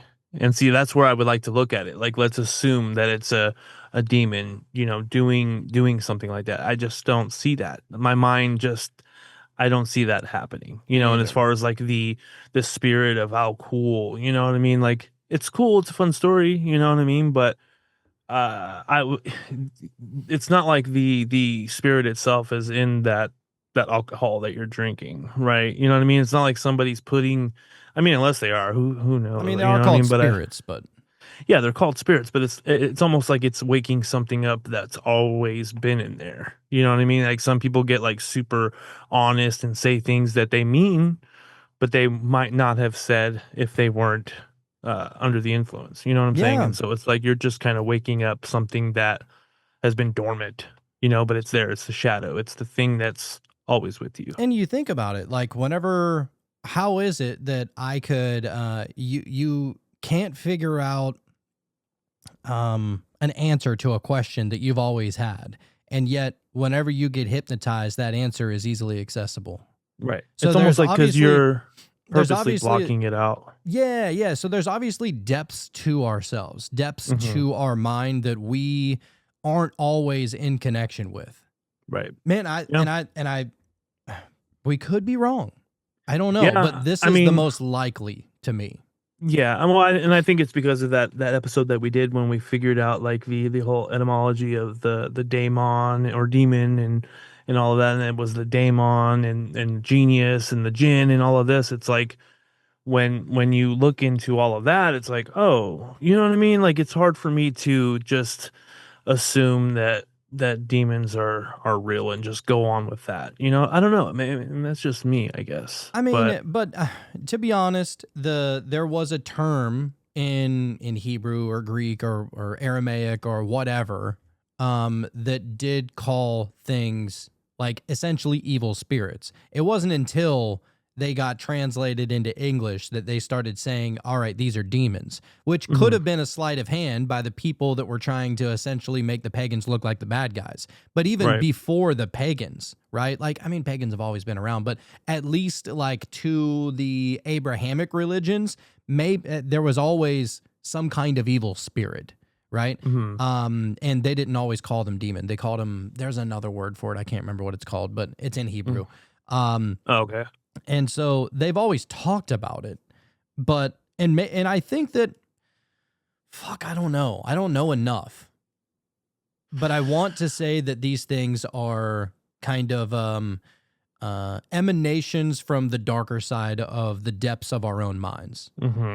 Yeah. And then the power of your own brain feeds into that and makes it more powerful and more noticeable and more, you know what I'm saying? More, I don't know the word I'm trying to think of, but I mean, have you ever been trying to go to bed at night and then you hear a sound, right? And you're like, oh, that was weird. You know, that's not a sound that I usually hear. Right. And so then you're just kind of laying there like waiting to hear like something else. And then, so already just in the waiting for you to hear something else, you're almost like, You opened it's it up starting more. to turn. You're starting to like make that more powerful. So then when you hear the next sound, which in any other time, if you would have heard that second sound, it was probably one of the more normal sounds that you would always hear. But because you're in that waiting and anticipation and you're almost like starting to fear the worst, you know what I mean? You start to think that there's something darker and heavier, right? And so then you hear that little shift of the house and and it's a little more like, oh, wait, you know what I mean? already And got so you like, there. you know what I mean? Like, and so I feel like if you allow that fear to build and, you know, the anticipation, then it starts to make something more scary, you know? You know what? It's shows like this that really get me thinking, like, what if? Because I'm like, you know, I know people are having experiences and stuff like that. And then I just remembered, dude, it's all a fucking frequency. You know, like all of The it fear is like, frequency. get Yeah. out of this idea that demons are real or angels are real, or I think that everything exists on its own frequency, right? Like, so to say that demons don't exist or angels don't exist or aliens don't exist or Right. anything like that, it's like, what do you mean they don't exist? Because I think that they all, like, I think everything exists at a certain radio station. And then when it comes to demon or angel or alien or whatever, it's just a name we're giving it, you know? Right. Almost like. Yeah, You yeah. know? And so, yeah, if you succumb to that level of fear, and then you have this fearful thing stacked up on top of this fearful thing, stacked up on top of this fearful thing, now it's slowly starting to, you're molding this manifestation. You know, you're almost feeding into it. And, you know, let's just say that the demons exist on, I don't know, 91.4 or something like that. If we're talking about a radio station, well, every time you feed into it, you're starting out at 92 and then you're going to 91.8, 91.6. And before you know it, you're at 91.4 and the demons are all around you. Yeah. And it could be a little something like that. And so the idea of like her going in there and exorcising these demons, I think that it's nothing more than, and not to even diminish it, but I think that what's going on is that almost like the person that is having the experience is now able to put a name to it and almost identify it, right? Identify it, put it into a box, and like send it. Get out of here now. Yeah. Right. And it's ultimately like what you would do in a spell or in a ritualistic thing. You know what I mean? You've already identified the fear. You're like, okay, this is the thing that's been bothering me. Let me write it down. Let me fold it up away from me. Let me go and toss that shit. Yeah, you know, it's and like we all have our own rituals to everything. If you think about it, like me personally, I can't do if I do a tarot reading without charging it with my crystal, without knocking on it 3 times, without blowing the smoke on there to cleanse it, and I don't like sit there in meditation and like just for a few moments and say, all right, this is the answer I want, and just try and if I don't go through that entire process, I'm not going to believe the message. right. You know, but once I go through that whole process, I've now cornered it so much to where it has to be true. Like whatever I get, the answer that I'm searching for, it will come through because I did every single step of the ritual leading up to that. You know, but even still, it's is there some kind of magic to the ritual? No, these are essentially like fucking energetic doorways that you walk through to allow it to happen, because it's all just a mental thing anyway. Now, this is go ahead, my bad. Go ahead. Now, it's not to say that there is no magic, but all the props that we use aren't magic. We're the ones that charge everything up, and we're the ones that allow certain things to happen, you know? And so you have to go through almost the ritualistic steps in order to allow your mind to accept these things that are going on. You know what I'm saying? Like it's very absolutely. convoluted. No, I know exactly what you're saying. And this goes back to the understanding that we all have our own reality. You know what I'm saying? And so for your reality, in order for that to work, you have to do those things. You have to go through those steps, because in your reality, that's the only way it's going to work for you. Because you'll know if you don't do those things, well, now you're already kind of doubting, you know, what card you got. I'm like, well, that was probably a false type of reading. It wasn't the card I would have gotten had I done the things that I normally do. Right. And in someone else's reality, they don't even have to do that. They just pull it out of their pocket. They already know that shit works. You know what I'm saying? And so that's living in different realities. Very similar, just to put it into a lighter kind of situation. So I used to love watching baseball whenever I was younger. I was always a big Diamondbacks fan. My Pirates always sucked, but I was always a big Diamondbacks fan. Especially they had Luis Gonzalez, a fucking stud. Oh yeah, dude. Oh yeah, awesome. Randy Johnson, Kurt Schilling, those were the best. Junior, what was his name? Junior Spivey was awesome as well too. But it wasn't Kurt Schilling that came out to like AC/DC or something like that. I don't know. I remember that. Probably, yeah. He was those are the days, badass. Dude. But dude, the Diamondbacks were awesome back in those days, like early 2000s, you know? And, but all the great baseball players, they know, like it is a foregone conclusion. You do not step on the foul line, like the first base line or the third base line, right? Like they just know not to do it, because what happens psychologically whenever they do, if they accidentally step on it, psychologically, they've just accepted that bad luck is going to happen. Yep. You know what I'm saying? And so you take that big leap over that line, you make sure you don't step on it, because you know damn well if you do, it's a curse. And these are psychological, almost like contracts that we're signing in our own mind. And that's why, you know, they say, you know, going through the steps of your ritual, if you're really trying to get an answer, whatever the case may be, make sure you go through all the steps so that you allow your mind to be able to become almost a clear channel to whatever the information is. Yeah. And now whatever wave forms, just all you got to do now is ride it, you know, because you already set everything in motion. Now you're in the flow. You don't even got to question it. All right. I had to talk myself off that cliff. She almost talked me into demons. And I was like, all right, I don't believe in this shit. Like, why did she almost get me there? You were already hearing sounds like, oh, that's got me weird. I know, my dog starts barking. I'm like, of course, of all episodes, my dog starts barking in the dark, because I don't shoot with any lights on. It's just the light from my computer, you know? So it's already dark in here. And, that was great. But yeah, that one got me. But yeah, we're back. We're back. We're good. And that just goes to show like how powerful this shit is. You know what I mean? Yeah, dude. So It really yeah. is. Yeah, it's And so the crazy. people that have experienced the demon, like in their reality, in their experience, that's what they're experiencing. It's not to say that they don't exist. It's just for them they do. You know? Yeah, I think that all of that is absolutely true. It's about what frequency you're tuning to. Why do I Yeah. keep forgetting this? I know, man. I mean, I know. hey, we're still young wizards. You know what I Yep. mean? We're learning along the way. And to be honest, like there was a few things that I kind of wanted to ask her in the middle of all of that, like just try and see it from different perspectives and stuff like that. And no disrespect to her. I mean, we don't know what we don't know. So who are we to say that anybody's right or wrong anyway? You know, but sometimes you can kind of feel when to ask questions and when not to. You know, because sometimes some questions may come across as controversial or almost like we don't believe you kind of thing. So let's go. And that's not what we just wanted her to tell her story and not throw her off at all.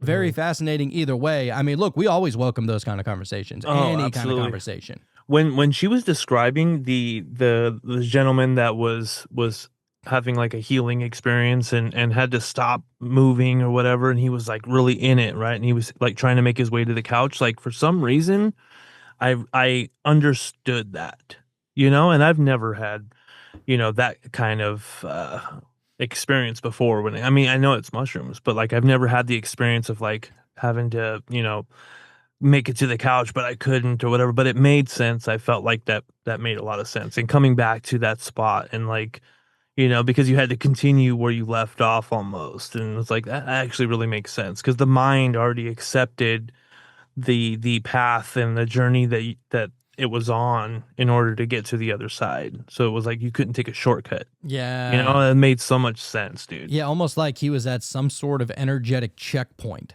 You know, Yes. like every time I think of a checkpoint, you ever played Crash Bandicoot? Yeah. Crash Bandicoot when you were growing up, and you would die and you always go back to the checkpoint, right? Yep. And that's what it reminds me of. Is like maybe he in his mind he had to go pee real quick, but there was no skipping forward to the couch. You know, like you didn't earn that yet. Yeah. And that's one thing that happens, especially you know on mushrooms or whatever kind of psychedelic. You know that there's almost a beginning, a middle, and an end of the story. Yeah. And you're really brought like through those kind of out. steps. Yeah, it has to play out. Because if it doesn't, not only you cheating the story, you're cheating yourself. Yeah. You know? Mm-hmm. Yeah, no, that's perfect. There was something I thought of when you were, as far as like going to the restroom, right? Like you made it so far, but it was like, okay, I have to go to the restroom. So it was okay to go backwards because you've already completed this You part beat of that it, part. you know? So like it's actually kind of an analogy for, you know, like let's say that music is scary, right? And so you first hear it, it's scary, but if we were to listen to that again, like all the way through the way we just did, it wouldn't impact us the way that it did the first time. No. We already made it through that. Yeah. We already made that not scary anymore. And so like, you know what I'm saying? It's very analogous to that, like the journey, like things that don't trigger you or things that don't get you down because you've already mastered that. Yes, You know what I mean? Yes. I don't know. You already beat that boss. Right. Yeah. Yeah, dude. Man, it just gets me excited to trip balls now. You know, like I'm ready to fucking go in there and I mean, I hope that it's a good one, a good time. But if it's not, I'm ready, dude. I'm be like, you're just a lower vibrational entity, and that's not who I am. So I'm gonna rise above you because, unfortunately for you, you're stuck down here, and you got your own shit you got to work on. You're trying to drag me into it. Not today, Junior. No, okay, like that's just not gonna happen. Yeah, and that's the powerful thing about like what it means to understand your own power is that like. If you understand that you can transcend and you can jump levels and there are higher aspects of yourself and you can get to those kind of points just by thinking about it, and it's obviously easier said than done.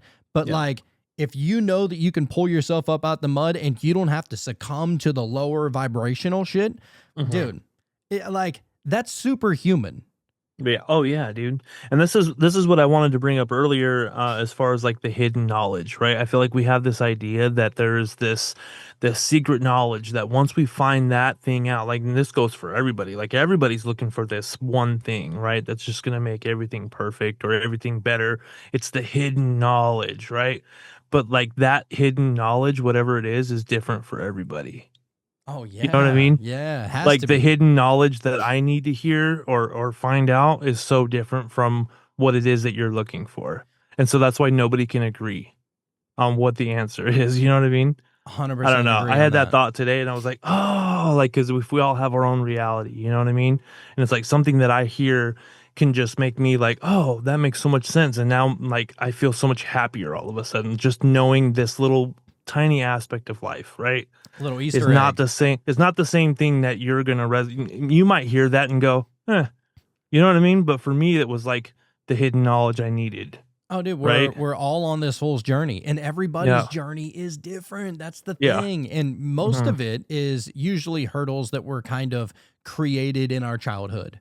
Mhm. Most of it, because that's whenever our minds were first being molded into how we perceive this reality, right? Mhm. And a lot of those things, maybe as a defense mechanism, what we did was like we tried to forget them, or we tried not to think about them, and so they just get drowned and drowned and drowned, and then lo and behold, you have like a super deep meditation or a super deep You're like, oh, psychedelic there it trip or is. whatever, and it's like, I forgot you existed, you Yeah. motherfucker. And Yep. and then that's where the real healing is, because Mhm. that's what they say, like, your shadow work is some of the most important work that you can do. Mhm. Like it's literally going into the shadows. It's like oh, what's his name from Batman? What's his name from Batman? Yeah, who Liam Neeson. What did he play in the Oh, damn. I need to look this Liam. up now. Liam Neeson in the Batman Begins. Oh, yeah, yeah. Oh, damn it, I should know this. It's on the tip of my tongue. I Ra- just got to look it up. Ra's al Ghul. Raja, I almost had it, dude. You would have Yes. given me 2 more seconds, I would have had it. I didn't even look it up. Like it just because Oh. you said Ra, and I was like, I got Nice. it. I got it. Yeah, yeah. But it's like, yeah, dude, it's the League of Shadows. The League of Shadows, right? Yeah. Damn, I got. I was that born in it. Yeah, dude, you were merely raised in it. You only adapted to the darkness. Yeah, dude. That's fucking Bane.